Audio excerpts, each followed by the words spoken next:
Hello and welcome to my channel. I have with me today a Space Marine figure from JoyToy. It's 1 in 18 scale and it comes fully painted. Plus it was also very affordable, so I couldn't help but pick it up. So let's open the box and check it out before I explain what I'm going to do to it. I'm going to spare you the extended cut of me trying to remove the packaging.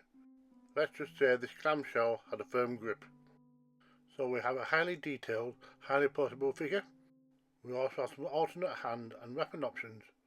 Included is the typical collector's display base. This is made out of thin clear plastic. For me, the Space Marine belongs on the base, very similar to what you get with the miniatures, but we'll get to that a little bit later.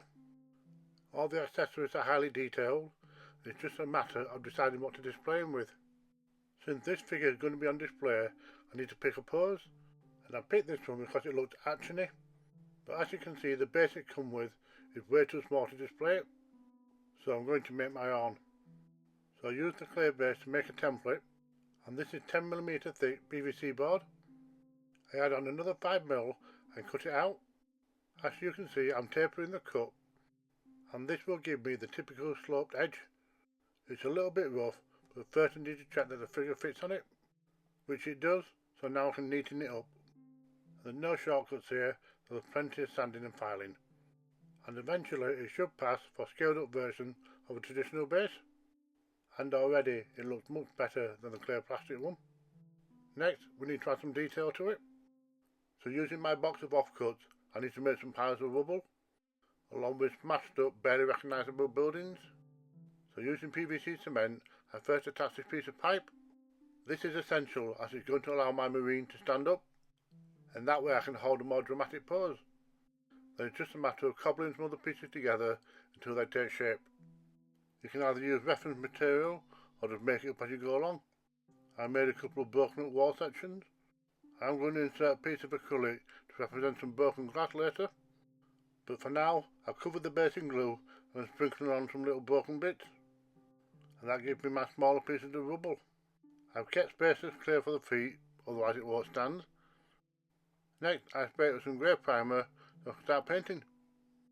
Since grey is already the perfect mid-tone, all I need to do is add on a black wash. I make sure I cover every nook and cranny, and then I dab off the excess with a tissue. This also creates a random uneven look, which is just what we're going for. And then to top it off, I dry brush on a light grey for the highlights, before applying a neat black trim around the edge. And it's already looking like a perfect upscale miniature base. Off camera, I break up a piece of acrylic and I can use this for some broken glass. This is then glued into place as it adds another realistic element to the base. For the final touch, I wet down some grey weathering powder and dab it all over. I will eventually use the same stuff on the marine, that way they'll colour match.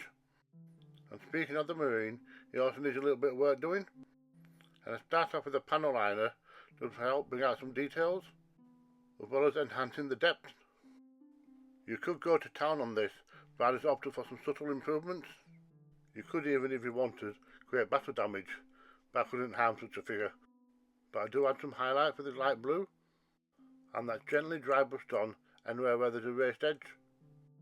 And suddenly all the details stand out. And the final step is to wet down the same weathering powder I used on the base, and dab it randomly all over the lower legs. Once the water evaporates, the powder will become more opaque, and then the Space Marine can take his rightful place on the base. And that's all there is to do to give this figure an upgrade. We can check it out in all its glory on the 360 view. Personally, I think it completely transforms the figure. I haven't glued anything down, so I've still got the option to make changes, swap out the weapons, reposition the arms and such.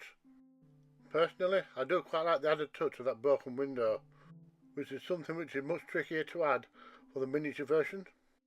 Now JoyToy do make quite a range of these figures, and so do McFarlane Toys, so maybe in the future I can make some more large scale miniatures and build up a whole army.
Thank you for watching.